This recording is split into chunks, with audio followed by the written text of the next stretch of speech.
cutting. There's a game coming out from from that studio, and I forgot what game it was. What game was it?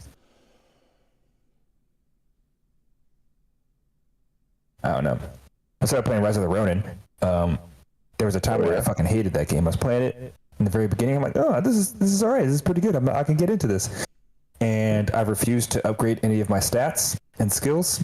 And I tried to get as far as I could without using any skill points. So then I started hating the fucking game. I'm like, this is bullshit. They shouldn't be this strong. I should be stronger. This is trash. And I got pretty far. I still got pretty far. And then I started getting angry. And then I just started like, I'll use all my skill points. And now I'm fucking ridiculously overpowered. Everything is, I'm just walking through everything now. And I'm just like, That's funny. But the game is really fun. I mean, they say it's like Souls-like, and they have like, you know, like open world. But it's open world, and they have like campfires or whatever. Yeah. But I actually want to get the game at some point. It doesn't really. The campfires really aren't any point, because I mean, like, just because you travel around the world so much, everyone's gonna respawn anyway. So like, because they're like, oh, if you use the campfires, then all the enemies respawn. I'm like, so it doesn't really matter. I grind XP like that. I mean, what do you want? And then also sometimes they actually don't respond. Some of the enemies like in certain areas won't respond.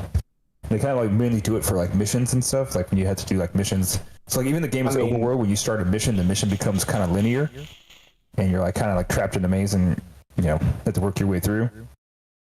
Oh, when you find a good bonfire, like when you got a couple of enemies that you can take and get a little XP, and then you just go and reset again and just keep doing them to grind.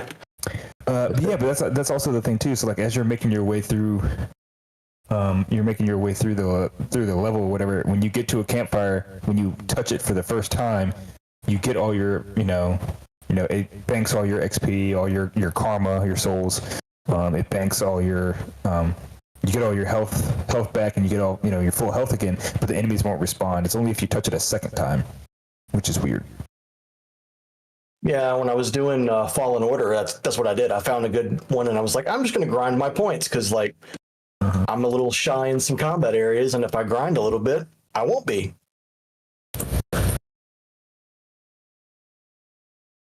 But Rise of the Ronin is fun because they have multiple weapons, a lot of different weapons to use. So it's not just katana. You can have dual katanas, and some names of other swords like long spears. Odachis were just a fucking massive ass katana. They have like some Chinese swords in there too. They have sabers for like fencing. Are you all ready? Really cool. And they also have like yep. Mm-hmm. And here we go.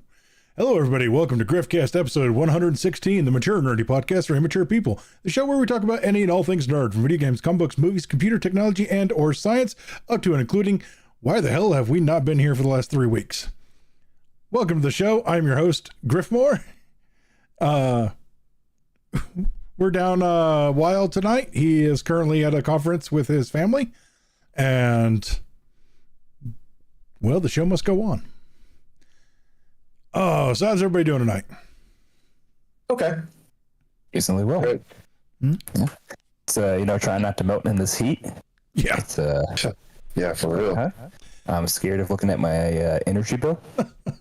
Yeah. It's not going to be pretty. I need to bring the camera up a little bit just so like my underboob sweat doesn't make the scene. I'm glad I moved to Illinois. I mean, I'm still thinking about that, man. Like, would I rather have it be like ridiculously hot or ridiculously cold? Ridiculously cold, 100%. Nope, I'll take this weather over it being like fucking freezing. Like when I walk outside and my fucking face just hurts. You just walk out. Well, my little ginger ass feels that way in the sun, so. I mean, honestly, neither one is great, but at least in the cold, you can put enough on to, keep yourself warm. Whereas if it's too hot, man, there's only so much you can do with that.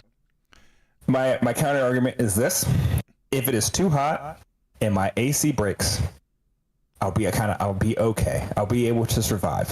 I'll be kind of hot and whatever, so on and so forth. If it's 32 degrees outside and my heat breaks, I would literally die. Nah. 32 degrees is shorts weather. 32 degrees is shorts and tank top weather. You joke, but people walk around like that up here. Like, no, I'm serious. I've done it myself. There's nothing wrong with it if you just like taking like quick little sprints from the car to the house. That's what we're talking about. You're doing it very quickly. I'll be fine. Yeah, I'll be fine. I don't need a jacket. I don't need a jacket. I won't be outside for that long. Walk down the street wearing like a hoodie and a pair of like shorts, and they're just like, yeah, it's fine as long as my arms are warm. And I'm like, got the Crocs on too. yeah. 6 inches of snow, watching it squish and just sleep into the. Here's my typical uniform from about October to March is usually cargo shorts, a t-shirt and or a hoodie, and some sort of light sneaker. You know, that's my typical uniform. From like April through August, September, I don't go outside because I can't take off enough without being a crime.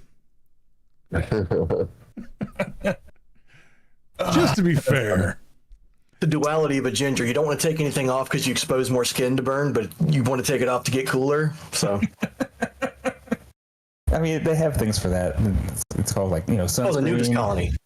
No. No, they don't make SPF 1 million. They don't make it for gingers. Hey man, the more sun you get, the more accustomed to it, and then you'll be fine. And soon you'll be looking like me, and you'll be all right. You think so? And I go from white boy to extra tasty, crispy, and back. I don't have a middle ground. So I can't tell if you're wearing a shirt or if you were in the sun all day. See, like if I went out in the sun all day, you wouldn't be able to tell. I look like Bart Simpson. I mean, like, come on, seriously, think about it. If your AC went out for a couple of days, you'd be fine. You would still be able to survive. It'd just be really fucking hot. 90 degrees, 100 degrees, you'll still be alive. If your heat goes out for a couple of days and your house is down to 40 degrees, 30 degrees, you could fucking die. 95 degrees and I'm stroking out. Heat stroke, by the way. Heat stroke. Just drink water. I mean, like my heat When went out. AC is out, not the tap. My AC went out about 2-3 weeks ago for like a couple of days. It got into like the high 80s in here, and I was like, whatever. It's not humid here like it is down there. Like it. If it rains, right, like when it's really warm, it still gets that muggy. But other than that, it just doesn't. Like you can tell a visceral difference. Yeah, it breaks. If it breaks like 85 degrees, which it does today, my thighs are touching and they're not happy about it. So you just gotta get a little bit of sweat down there, so it's just they glisten. They glide. No. We do not glisten and glide. We start fires. Yeah. Like, you don't like starting fires in the pants. Anyway, it doesn't. Where's our notes? All right.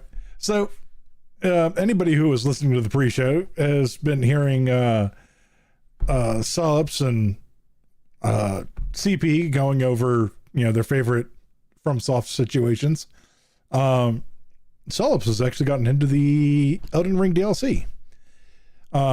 So far, have you got to the DLC, or are you replaying from this point? Oh no, I'm actually at the final boss. I've not beaten the DLC, but I've done just about everything in it as far as like exploration and side bosses, stuff like that. I got a couple of friends who have been playing through it with me too. Have they added any more skills or anything like that to the game? Oh man, have they added stuff, dude? It's literally like a whole nother fucking game. Like for $40, I would have happily paid $60 again for this DLC just because there's that much content in the game. Like it's literally a whole nother game. There's like 32 hours more worth of content. I mean, honestly, I could say it's potentially more than that, depending on your play style and how much time you want to spend, like really exploring everything. But I mean, at least 40 hours for sure. I'd say I think weapon wise, there's like at least 100 new weapons. At least within that, there's like 8 new weapon types. So there's like different styles of like these weapons that you can get. And it's actually very impressive, everything that they managed to cram into this world. The world itself is big in the sense that it is very multi-layered. There's tons and tons of layers to everything. You think, when you're looking at the map going one way, you think you're going to a destination that looks like it makes sense, but then like before you know it, you hit an underground cave and it's taking you like halfway under the fucking map and you're like somewhere else where you didn't even expect to be. And it's just the exploration factor is very through the roof. So all the new weapon types and skills and all that, did they add those into the base game, or do you have to go into the new area to get them? Everything, well, you have to get them in the new area, but once you get them, you can go back through the base game with everything. Right, with like the new game plus and all that. Yeah. New game plus. I'm gonna have to get that. Game. Like I've got. See, I'm in this weird situation. Like, I'm hitting crunch time trying to knock out this last course, but the Elden Ring DLC just dropped. Yeah. Yeah, I might play Elden Ring. You know, been playing more and more Souls-like games. You know, have Souls-like combat or whatever. You know, and though it makes me mad. It makes me mad because everyone is trying to go to this format and everyone wants to do it. And as I said, you know, it's a great game because you only take 3 hits to die, but the enemies take 100. So that makes it fun now. It's challenging, yay! And it's starting to make me mad. Everything has to be Souls-like in some way, shape, or form, but... You know, I can't speak for some of the other games, but the interesting thing about, like, the Souls games, Elden Ring in particular, there are so many different ways that you can build your character. You can actually make the game really easy for yourself and really cheap if you want to. Yeah. But... It really just depends on how you want to play the game. If you want the game to be difficult, then, you know, limit yourself on what you are allowed to do. And, you know, the game will be more challenging. Use a bow. And that might sound like a weird way to play for a lot of people, but I mean, you know, it's, you know, to teach their own. I, oddly enough, like the idea of how these games are, but, you know, it's definitely not for everyone. Right. And who was it? I think it was the Arrowhead CEO, because people were talking about, like, you know, Shadow of the Erdtree kind of like replacing Helldivers for like being the most popular game again, you know, for like right now. Well, yeah, just for right now. And he's responding like about how people have been complaining about how difficult it is. And he's just like a game for everyone is a game for no one. And I was like, oh. You know, I heard that same remark, and that's actually a very interesting thing to say because it makes a lot of sense when you really think about it.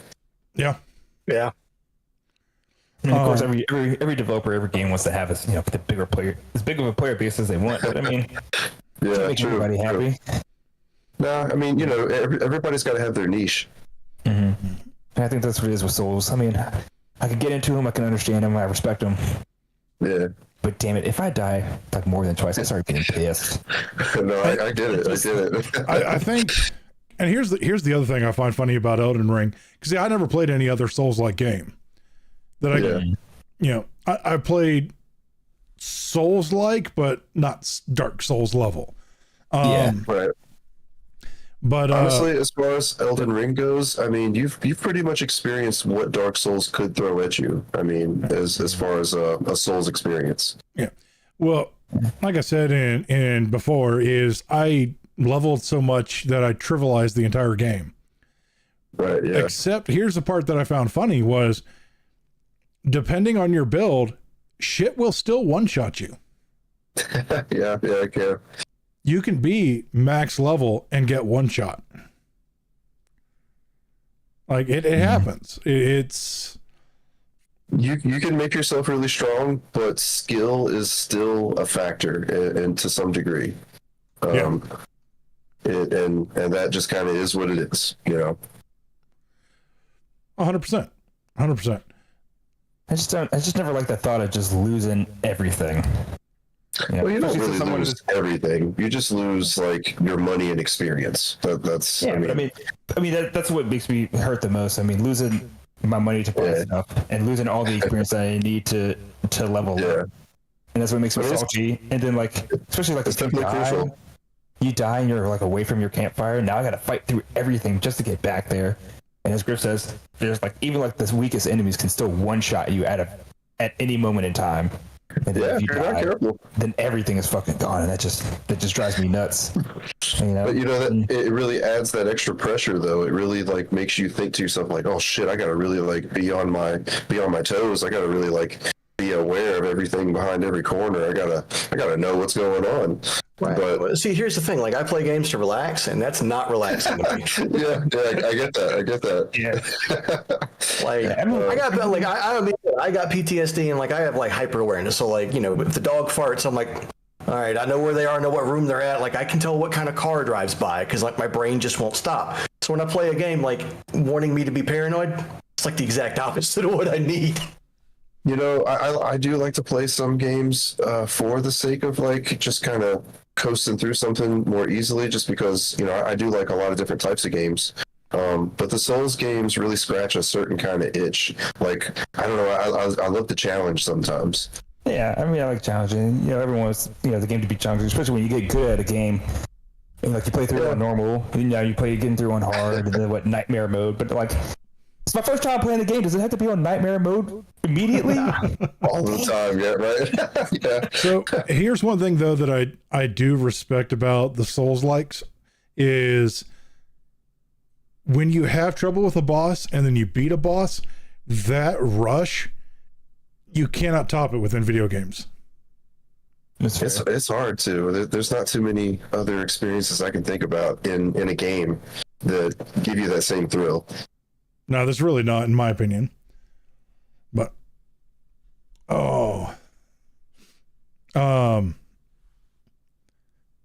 But see, I did, you know, you and me have done this for years. Like, we raid in different MMOs, so like that's kind of my Souls, but it requires other people to be intelligent too. You know, key part. That's a whole other kind of challenge in itself, though. I mean, honestly, I would say that's very Souls-like in itself, just because it requires so much more than just you know? The hardest part about that is finding 19 other intelligent, competent people. Oh, yeah, that's a challenge in itself, for sure. See, back in the day, you just had to find 40, and you had to have like 15 that were good, and the rest of them, like, they could die, but they were there just like pad the meter a little bit. Yeah. Yeah, I can see that. You could carry people back in the day. You can't do that no more. Let's jump into this first one because this kind of pisses me off a little bit. So, Amazon is getting ready to stop selling Star Wars Legends books. One, so far, just Amazon. Okay. But I would like to point out that I don't know if you guys remember this, but back in around the time of The Last Jedi, they leaked or accidentally released an previously unreleased Luke Skywalker side book from like 1995. And it outsold tickets to The Last Jedi. A book, a softcover book that was only on the market for 12 hours, outsold The Last Jedi. Yeah. And now Amazon's tired of taking L's. Well, I mean, how much was the book? Was the book like $40 a pop? No, it was like $12. That's less than the price of a matinee movie ticket. Yeah. That reminds me, I'll bring it up later if we have time. But yeah, now they're talking about taking like all of the Legends books off the market, which... Well, they haven't been paying royalties to the authors for a while now. Like, Disney has ceased doing that.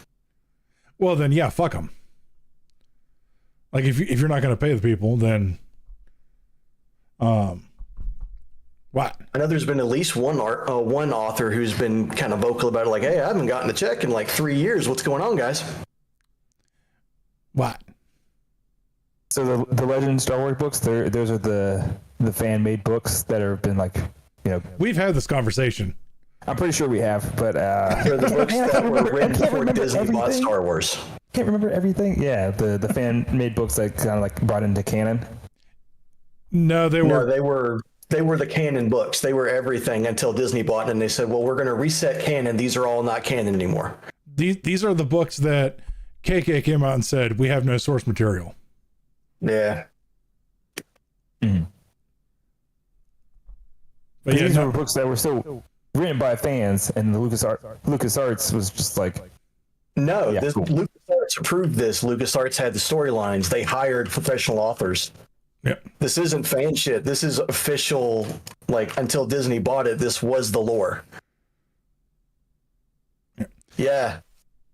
So what you're talking about? What you're talking about? If they decided to get rid of Dark Souls 1 and 2. oh. What you're talking about is about 30% of the books. But they were also pre-approved and had licensing, and there was an entire thing they had to go through to be published. Yeah, I know they were still fan made, but they were, given, what is it? The blessing, the good seal of approval.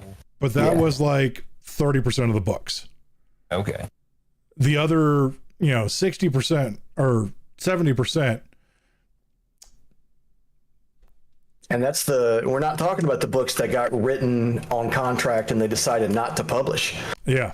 Like, I know Michael Stackpole says he's written at least 2 Star Wars novels that they never published, and he wrote maybe a dozen that did get published. So, Yeah. And then you had Drew Karpyshyn, mm-hmm.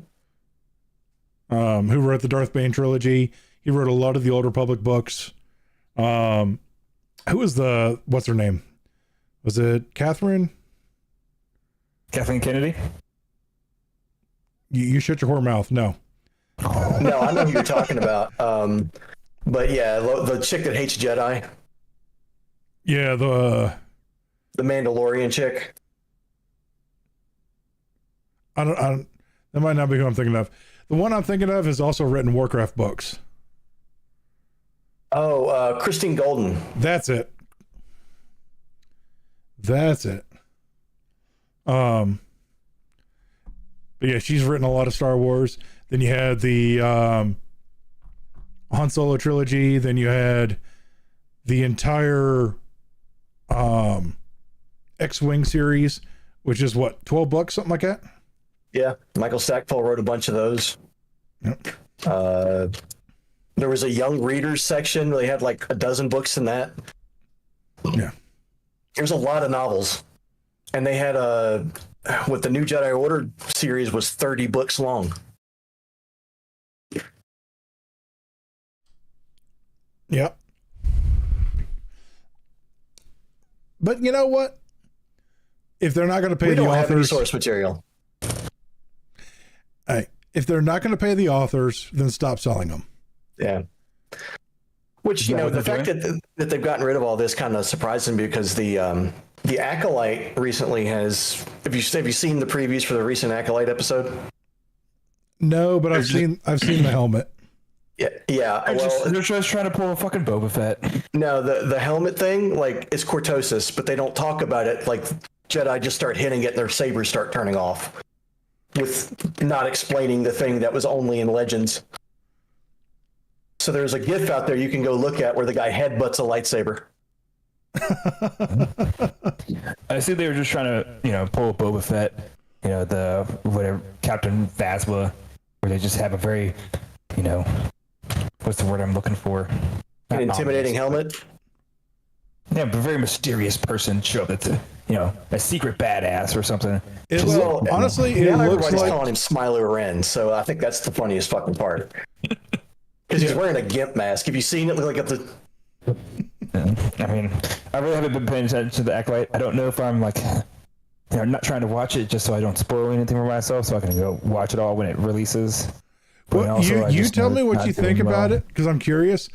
But right now it has lower ratings than the Star Wars Holiday Special. Does it have better ratings than Velma? Probably not. No. well, What was Velma sitting at? the lowest in history ever made. The Acolyte's at like ever. 14%. It's pretty bad. Like, I know people who love Disney Star Wars that hate that show. Like, it's bad. And the part that is really disheartening about the whole thing is that Filoni wrote half of it. Yeah. Oh, my guy. See, like, he just likes playing with his little own action figures. Like, he makes all of his characters like the bestest ever. So don't they have space witches that can get impregnant by the Force? yeah. They have space witches that can scissor life into existence. So now doesn't that kind of make Anakin's birth a little bit less? Yep. Uh-huh. Oh, and do you remember the prequels when like the big cone-headed dude was like, impossible, the Sith have been dead for millennia. He was there when he saw a Sith because they've retconned him and made him a Jedi like 40 years before he was born now. Yeah. So wait, when does Acolyte take place? I thought it was taking place during Like 100 years before the movies. Is it during the height of the Old Republic? Yeah, well, no, it's the High Republic. The High Republic. Never same difference. I don't care. You what? What? I said the same difference. It's really I don't know my not. Star Wars history that well. I don't know my Star Wars It's really history right not. now. The Old Old Republic is Republic is 3,000 years High ago. High Republic's like 200. All right, thank you. Now that I know that. So is it That's during the cool. Old Republic or the High I'm Republic? fine to tell High you. Republic. I'm kidding. High Republic sucks. Yeah. Old Republic and the New Jedi Order is kind of where us Legend fanboys kind of hang out. So they created a loophole by having that Jedi appear before he was born and have him see Sith, and then so now he'll be in the movies and being like the Jedi have been dead for the Sith have been dead for thousands of years. Yeah. And now just I love creating loopholes. That's or not loopholes, contradictions. Yeah, there's memes of like the Men in Black showing up with a little flashy thing. Yeah. So like what I've just come around to saying and telling people is just I'm a Legends fan. Disney can keep going with Disney stuff. I'm just going to keep my fandom in Legends. You know, he should have known when he sold it to Disney that they weren't going to do it right. Oh, he did, but he saw $4 billion. I don't know. He at the time he saw what they had done with Marvel, and he sold it before Phase 4. Before Disney Plus had actually come out. So he saw what Marvel was doing and how big Marvel had become. So I can see it from that standpoint. I can see him thinking that. And a $4 billion paycheck. Also, yes. Yeah. Well, the funny part about that. To myself, go ahead. I'm sorry. Go ahead. I just think to myself, I mean, but this is Disney that we're talking about. I mean, they're going to Disney-fy whatever it is that they own. And he sold it in 2012, so Disney wasn't Disney yet. Yeah. I guess, but yeah, I don't know. I guess I just have a hard time thinking of Disney as anything other than what it's become. And it's just absolutely. But it's yeah. He sold it like when Disney was doing strong things. They were still in the end of Phase 1, into Phase 2, in Phase 2 for. Yeah, that was around Marvel. like Civil War era, wasn't it? Yeah, man, it was the hype, man. Yeah. Probably Winter Soldier probably just come out too. Everyone was like, "Oh, this is that good shit." Man, Yeah. Disney was on point. Could do no wrong. Yeah, and then sometimes Disney does deliver. I will give them that. And here's the part that I think that George Lucas is really pissed about is not the fact that because he's even come out and he said, and he's likened his selling of Star Wars to Disney as a mom selling her child into slavery. I mean, yeah, that makes a lot of sense. He was his baby. But besides that point, I think the other part that rubs him really wrong is like 75% of that $4 billion was given to him in stock. Shit. Over the last like 4 years, Disney stock has tanked like 60%. But I mean, I'm sure it was not the best for those investment. 4 years.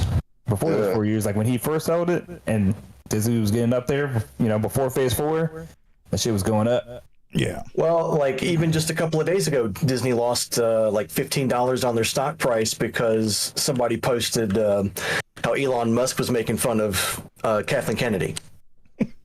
I haven't seen that yet. A news article about that cost them $15 a share. Like that's how bad it is now. I haven't seen that yet. I do know one thing. Like 107 to like 90 something. Oh damn! It's like, that low now. Yeah. Ow. Buy now, just in case. Buy low, sell high. I think it can go lower. Wait. Well, I mean, they're trying. Have you seen these? I know it's a little off topic for the podcast, but there's this guy who keeps getting caught on Tinder dates. He's one of the higher ups. He's in management, and he keeps getting on video during Tinder dates talking about how fucked up Disney is internally. Yep. Okay, never mind. I thought you were like trying to make fun of him for like going on Tinder dates. I'm like, No. Tinder dates, who cares? No, like, Just because he's a Disney CEO or no, he goes on he's a lawyer for Disney, so he goes on these dates, and then like he just starts spitting all their dirty laundry to try to impress the girl, and the girl's like an undercover reporter. Yeah. See, getting all the deets. See, here's the thing. Does he at least clap them cheeks? We don't know. They don't take that far in the interview. But here's the funny part. Recorded, so I don't know. Here's the funny part. It didn't happen once. It happened on 3 separate occasions with the same guy.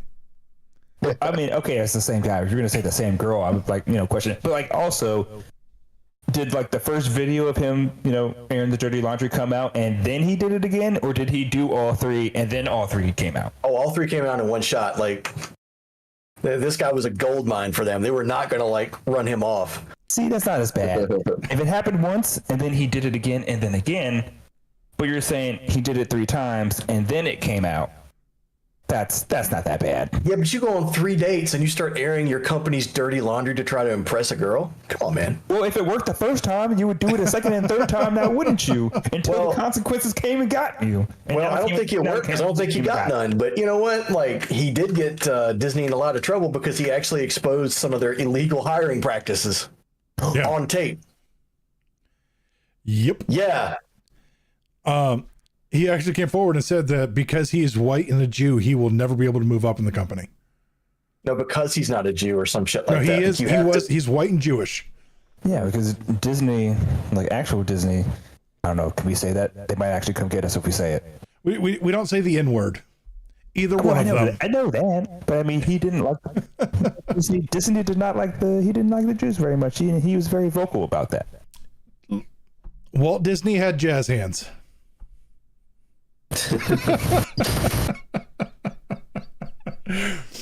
I almost did it too. I wanted to do it.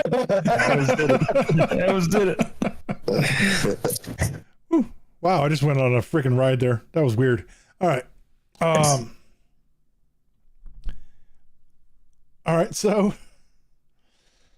Sony is currently working on backwards compatibility. It's way too late. Yeah. They're working on backwards compatibility to one of their worst consoles. Like,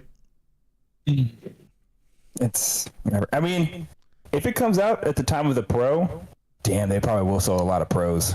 What's the PS3, right? They're trying to get backwards compatible to that, right? Yeah. Yeah, for the PS3. There are several PS3 games I would really like to play again. Yeah, I mean, but at the same time, it's like Xbox has backwards compatibility to the 360. So yeah, they have full library backwards compatibility. Yeah. And I mean, so it's, they're trying to do it by having some of the, PS1 and PS2 games on, stream and stuff. But I mean, it's not the same. It's not quite as fun. You gotta pay like a shit. You gotta like pay to be able to do that instead of already owning the game. But I don't know. I'm really missing the PS2 days, man. Those were the days. Autos, Vice City. I'm talking about like the OG ones, not the shitty remasters. Not the new shit, yeah. See, in like the PS2 era, I was a Dreamcast kid. Mm-hmm. Dreamcast had a lot of good stuff. Crazy Taxi, man. That was the selling point. It was Crazy Taxi. Oh, Crazy Taxi was dope. God, it's such a simple. Yeah, simple as concept. Nobody has copied it. What the fuck? Where did we go? I mean, it's so simple. Pick this person up, drive as fast as you can to point B, drop them off. The more money you make, you know, be as crazy as you want, do tricks and do stunts, just don't hit stuff. It's such a simple concept, but yet that game was everyone's childhood. So one thing though, Sony is still working on full Discord integration. They have launched the beta in China and Japan, I think it's China, Japan, and Korea. I've been. Is it live now in America? Yeah, I don't know when it happened, but I've used it. One of my friends was using it the other day. I mean, you just join the voice chat and you're just in the voice chat. So like, if someone's sharing their screen, you can't see their screen, and then you can't share your screen to show what you're playing. So you're literally just doing voice chat. So basically a party system that's already there. Yeah, because I've been joining voice chats recently. You know, a couple guys, and like I've been playing like I was playing Stellar Blade, and like I was playing like Avatar, The Frontiers of Pandora on like PlayStation, and they're like, yo, share your screen. I'm like, I can't, man. I'm on the PlayStation. And then I was just like, oh, like I figured out some wacky shit. So I I got PlayStation Remote. I've used PlayStation Remote plenty of times, and I've used it on my PC, but I had to re-download it. I never started it. So I started playing PC Remote or PlayStation Remote on my PC, and then just sharing that screen to Discord. And, that worked. So that they could see it. And so I was thinking I could do the same through the Discord integration, but it's just voice. I'm just like, well, this doesn't make my life easier. So never going to use it ever. Thanks. I'm not a big fan of wanting to train AI with my voice. I'm sorry. I'll just use like Discord on my phone separately. I just call it a day. I don't know. Like I've got some people that I'd like to, party up with, but I'll be on PC and they'll be on PlayStation. And I'm like, I'm not buying the PlayStation version of the same game that I own on PC. Well, yeah, I mean, when it happens, definitely helps with voice chats, like doing that and stuff. Yeah. And so, yeah, that's great. So, it's better than nothing. Yeah, you're right. It's better than nothing, or like having them like join from their phone or whatever. Yeah, but because joining Discord from your phone, it just doesn't. It never works out right. It never works good. It's weird, but it's still like if I join on my phone, I can still watch your stream. Yeah. Yeah, because I can still watch your screen. I can still see your cameras and stuff. But like when you do it on PlayStation, it's literally just voice. All right, so I don't know if I have a beta version or like a beta, software version or whatever, but it's just there now. It's like when you go to your friends list and you can see like, I guess on the left side where it has like the messages, and then like you go down and you can see like the voice chats. Then it's got, then below that is the Discord icon, character, face, controller, face thing. Icon was yeah. I didn't even have to do anything. My shit was already fucking linked too, man. I just like turned my PlayStation on and it was there, and it already had all my servers and everything. So I was nice. Like, oh. I'm sure I've like linked them in the past, but like I didn't have to do anything special on my PlayStation or anything. The shit was already there. That is nice. Yeah, but it's like, at what point did I log into Discord from PlayStation? I don't remember. I'm sure I did in the past, like accounts and stuff, like with Steam and Xbox, but yeah, I have no idea. Well, like the Twitch integration on the PlayStation. Like my wife will be watching Twitch upstairs, watching some streamer, but she's got the app up so she can use the chat because she's just like, screw this. Fair. Makes sense. But then again, she plays with some of these people, so she'll be in their Discord, like the other person will be streaming and she'll just be on the team with them. So I don't know how she gets all cool with these Dead by Daylight streamers, but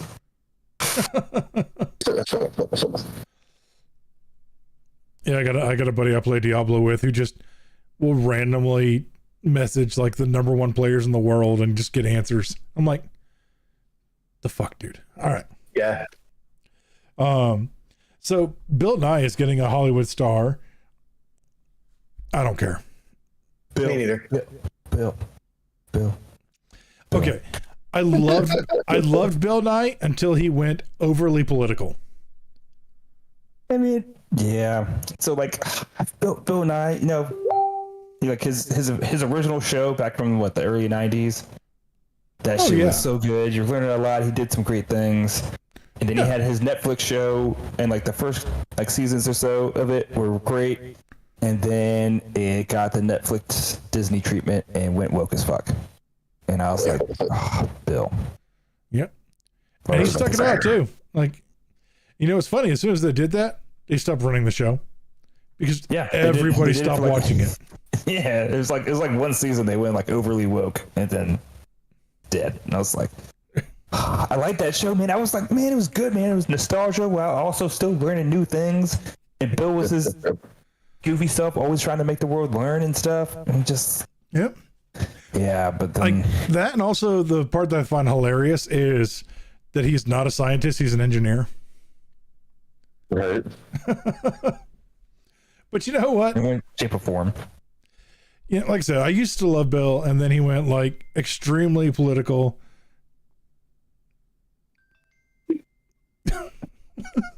Sorry, I'm getting messages. So I got a friend that you'll get a kick out of this. I got a friend who has lost his leg, and I sent him a video of this guy who was like putting sunscreen on his one leg, and then it panned over and he put down the sunscreen, picked up a can of WD-40 and went over to his fake leg.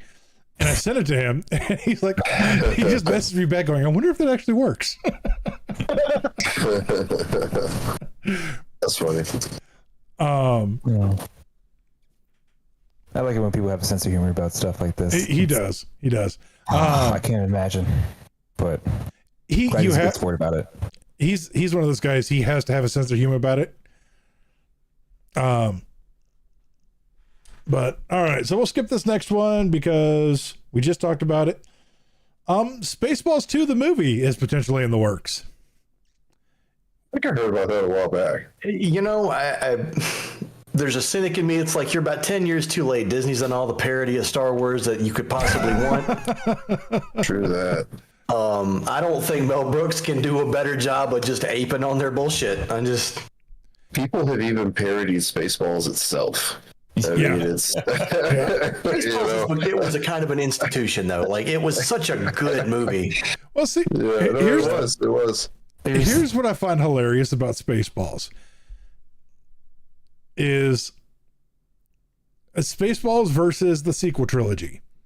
The sequel trilogy was not approved by George Lucas. Spaceballs was. Yeah.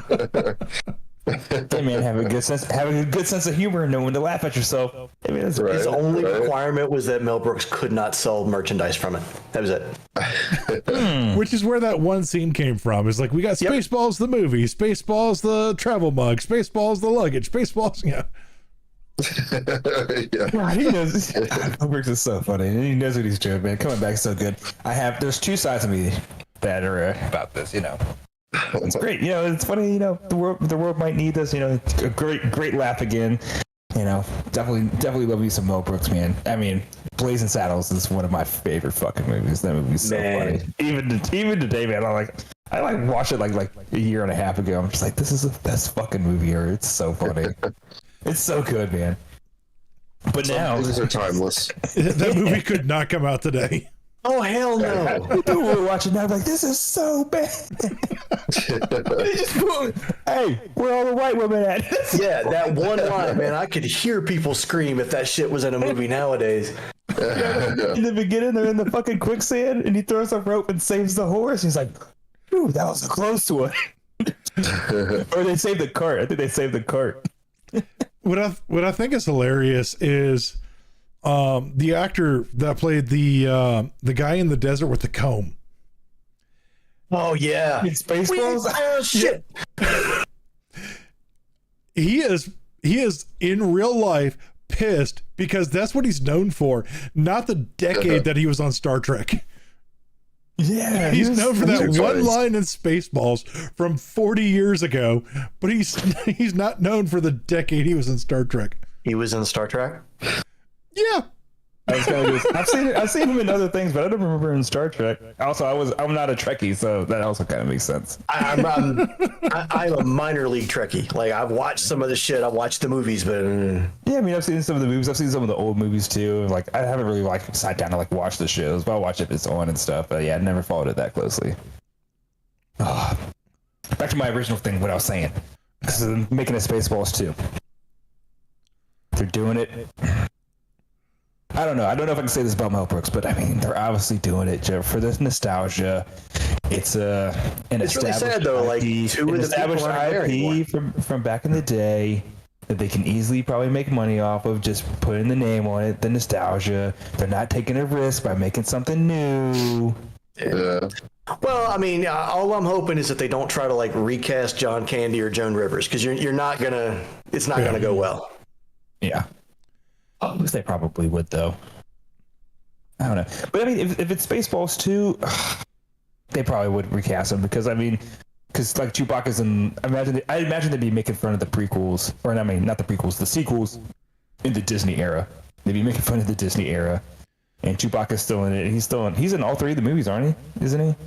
Yeah. Yeah. Of the sequels? Yeah. So they would probably have, that counterpart character, John Candy's character, in there. Ooh, that reminds me. Just to show you the hypocrisy of freaking Disney. Uh-oh. I found this article and I don't remember if I linked it or not, but I thought it was freaking hilarious, and so I'm going to share it with y'all. So they filmed most of the Acolyte in the UK. And in the UK, they have this thing. If you make something in the UK, the government will give you a 25% kickback on all the money that you spend while you're here, but you need to show us every penny you spend. They are now in trouble with the UK government because they paid women that participated in the Acolyte 30% less than men. Jeez.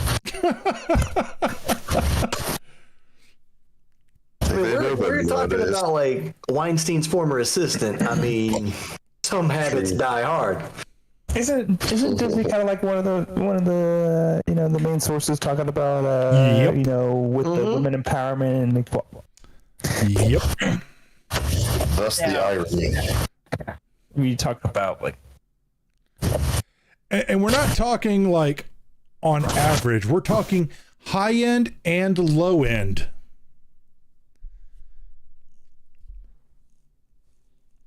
Yeah. Are we talking about like equality in the job? Like, like a male cameraman was paid X, was the female camera woman person was paid X minus 3. We're talking about that kind of thing, and we're talking about like the male director was paid X. There was never a male director. No, there's no male director. There was no male director, but we understand what I'm trying to say. That Yeah, I know what you're getting at, but the like, difference in positions Yeah. is equal to the difference in pay. We're talking Actors, about the same, actresses, the same the whole pay nine. for the same positions but different pay. so far as I am aware, there are only 2 major reoccurring males in the series. And one was the dude that was in Squid Games, who does not understand English that well. And quite frankly, he's the best actor on the show. Yeah, because everyone in Squid Games was Korean, Yeah. like Korean as fuck, Yeah. except for like the Americans that were actually in And the show. the dude is trying. Like, I've seen clips of him talking and just like, you're doing this by phonics, aren't you, bro? Probably the only one taking it serious. Motherfucker, he is. I mean, shit. I mean, Carrie Ann Moss got killed by a piece of metal in like the first 10 minutes. I mean, But didn't she come back? I've seen her in other clips. It's probably flashbacks. That's what it'd have to be a flashback. The bitch is dead. There's only one set of twins. There's a set of twins. Did you know how the lady that created them named them? There's a soap company in Canada called Osha May, so she named the twins Osha and May. They kind of reminds me of like a clip of people like saying funny names, like funny hood names, and the teacher's like Washa and Drya, and the two twins are like here. It's just like what the? Hey Ron, where you at?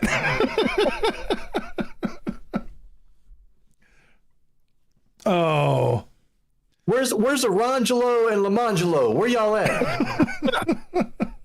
Where is Shake and Bake? Oh lordy. All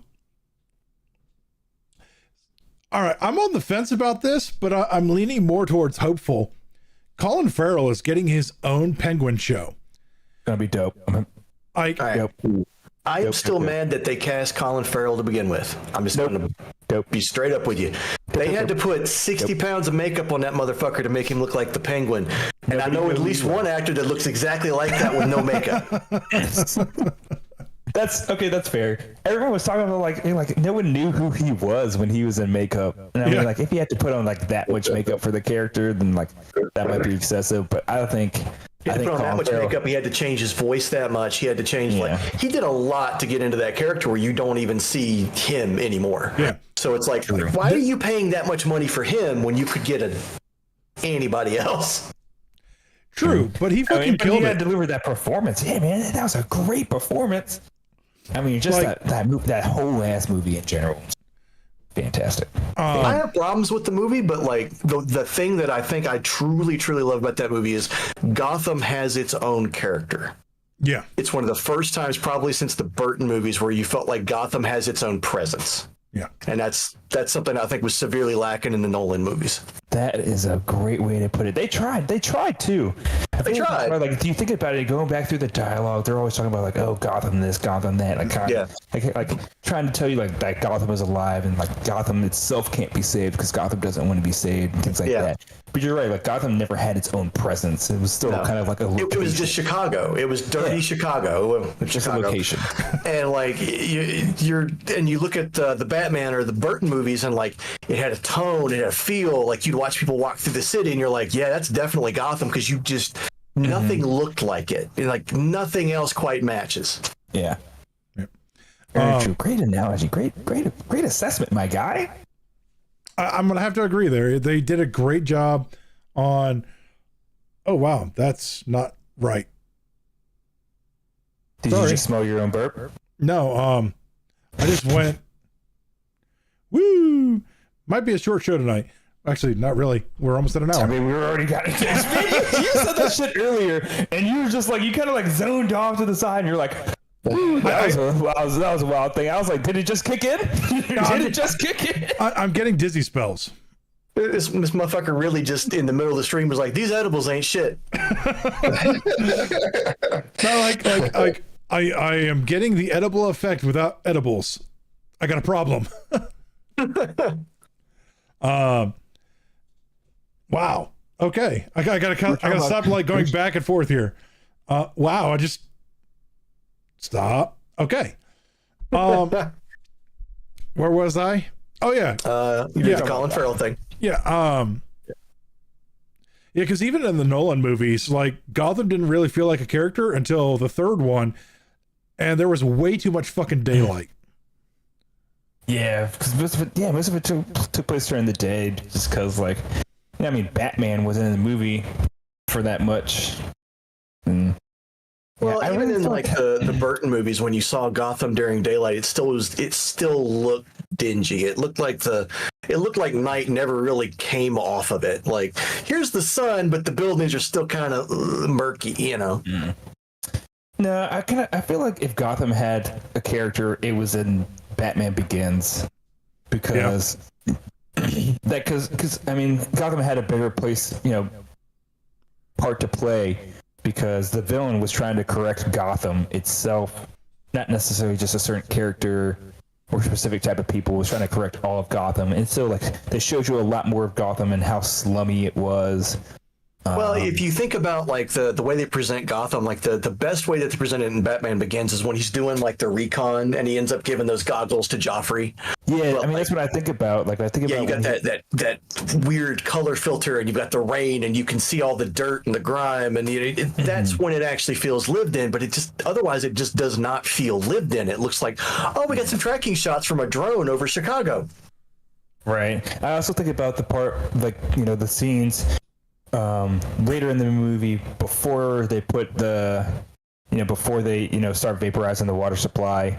With the train and everything, like just before that, as he's trying to get there, and if that makes sense. Yeah. When what's her name?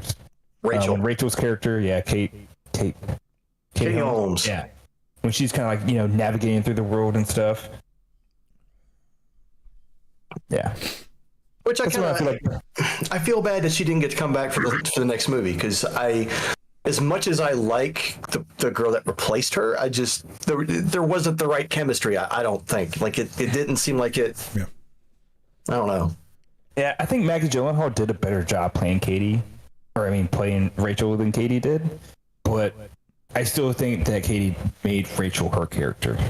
Yeah. And she had better chemistry with pretty much everybody, I think, except for Alfred. Like Alfred and Gyllenhaal actually you could tell that they were really cool together, but other than that, I think Maggie had better chemistry with everybody. It felt more fluid, and I still especially thinking about her role, and you're talking about the chemistry, is like her chemistry with Heath Ledger during the dinner party scene, because that was not chemistry at all. That was straight reaction.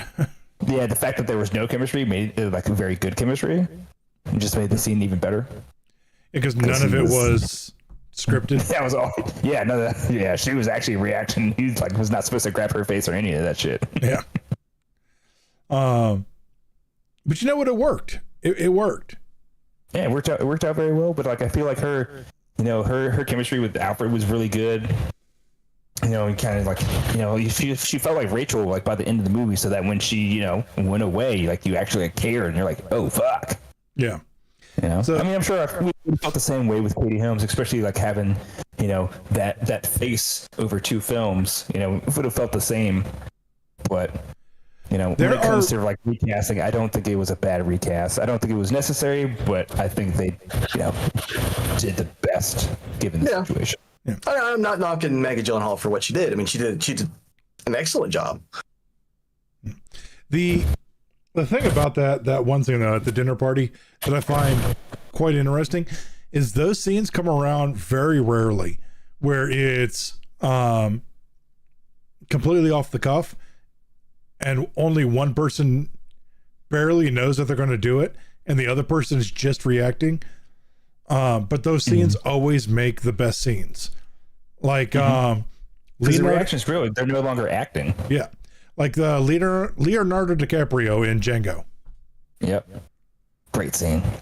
There's another scene recently that I was thinking about too, where one person was completely reacting. I can't remember it now. It doesn't matter.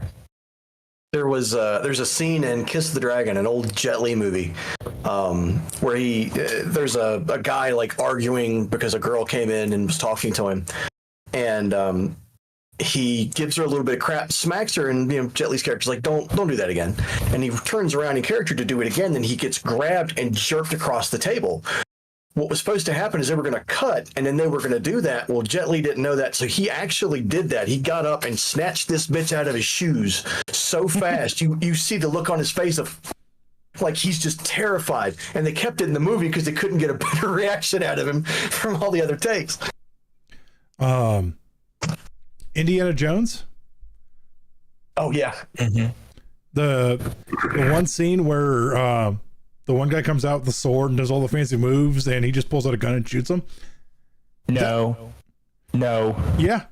No, that does not count. That scene does not count. They had to shoot that scene 100 times because they were supposed to go differently, and Harrison Ford could not do the action that they wanted him to do. Because he was a more complex fight scene, so they're just like, all right, fuck it, just shoot him. Yeah. And he kind of came up with that on the spot because he had a cold. Yeah. I think I don't remember if he had a cold or he had a flu. He was just like, I can't.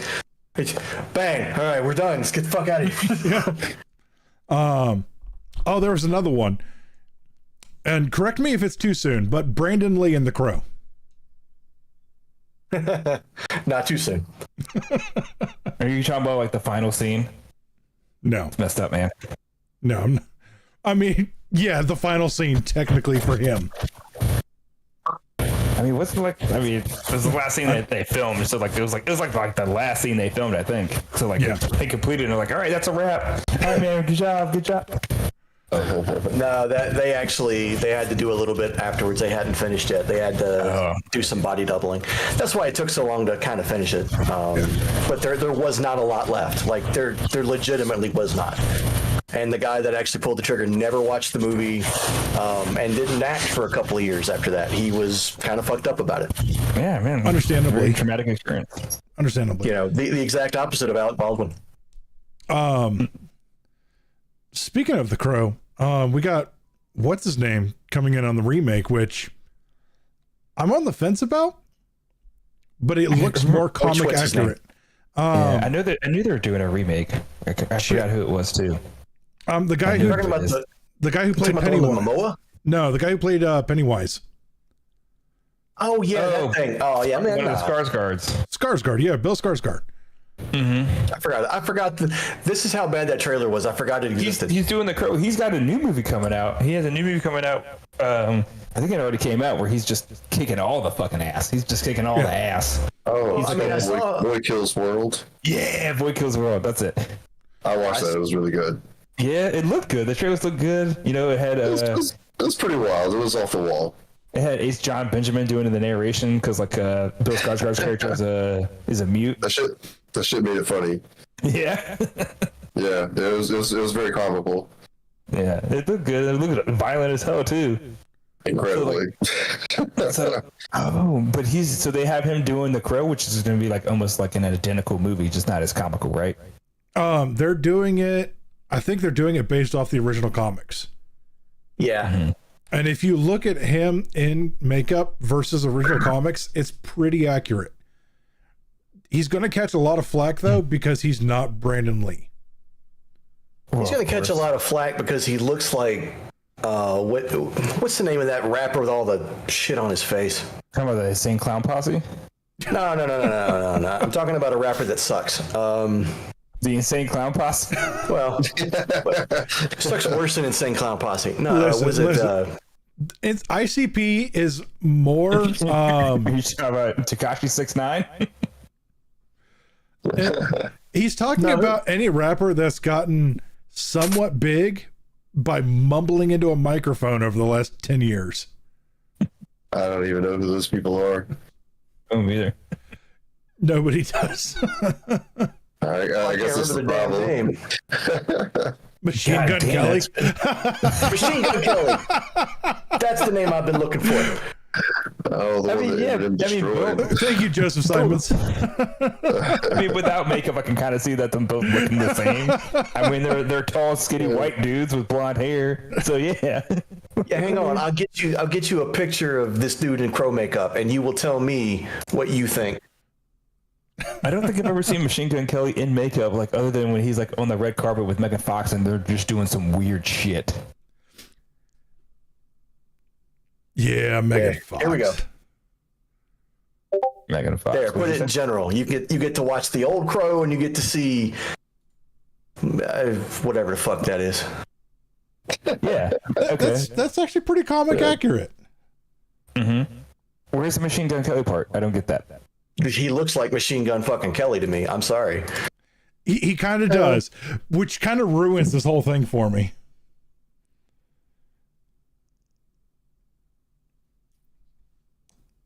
I don't know. As we look at it, I think it could be worse. I think it could be worse, but it could also be better. worse. I But mean, he looks like not Heath Ledger. What's his name? The Joker from Suicide Squad, Jared Leto. Jared Leto. He doesn't quite look. He doesn't look that ruins bad. my perception of it. He's not that bad. He's not that bad. I was gonna say it could It ain't be far worse. He off, could man. look like Jared Leto from as the Joker. Yeah. And I it's still the to this short day hair. will say, I still to this day will say Jared Leto could have made an amazing Joker if they actually got his costume right. I don't think it was could his costume. have.